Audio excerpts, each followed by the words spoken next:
वफाकी वज़ीर पेट्रोलियम मुसद्दिक मलिक तकरीब से खिताब कर रहे हैं, आपको बराह रास्त लिए चलेंगे।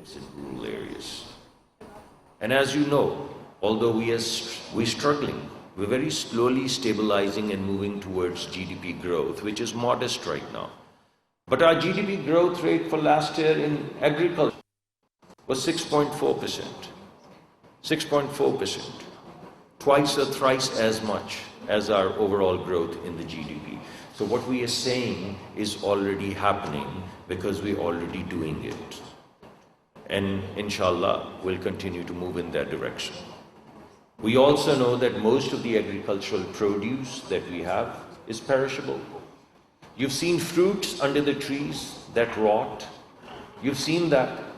You've seen vegetables that never make it to the marketplace.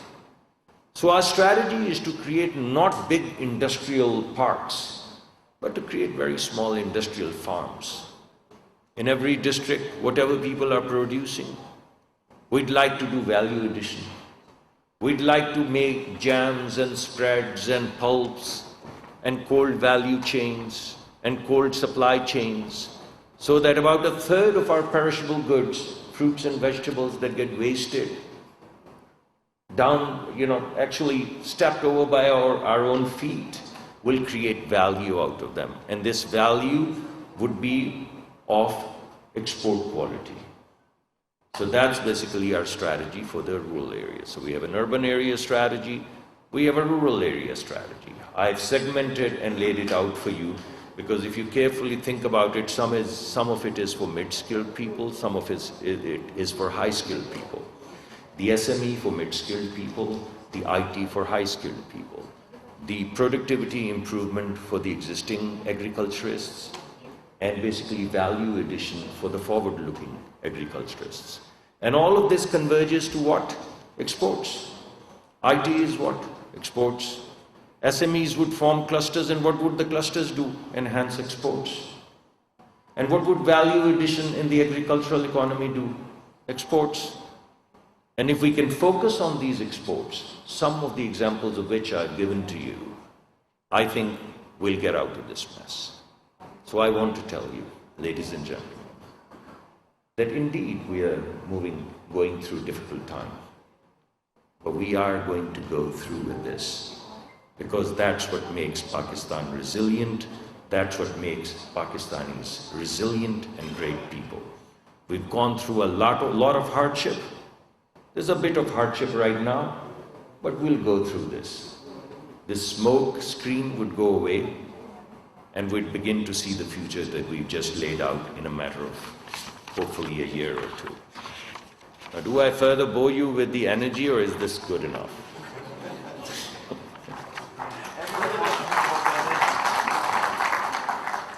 I think this man is against you. I know that you would have been very happy and you would have clapped louder if I had walked. But this man has challenged me and said he wants to know about energy. So I'd bore you a little bit more.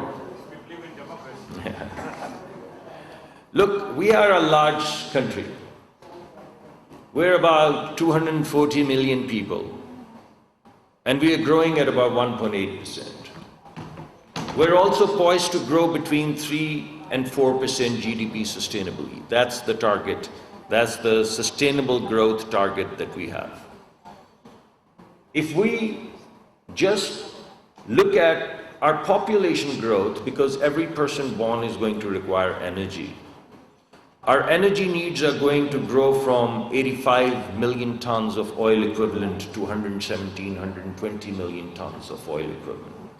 That's significant increase from 85 to 120.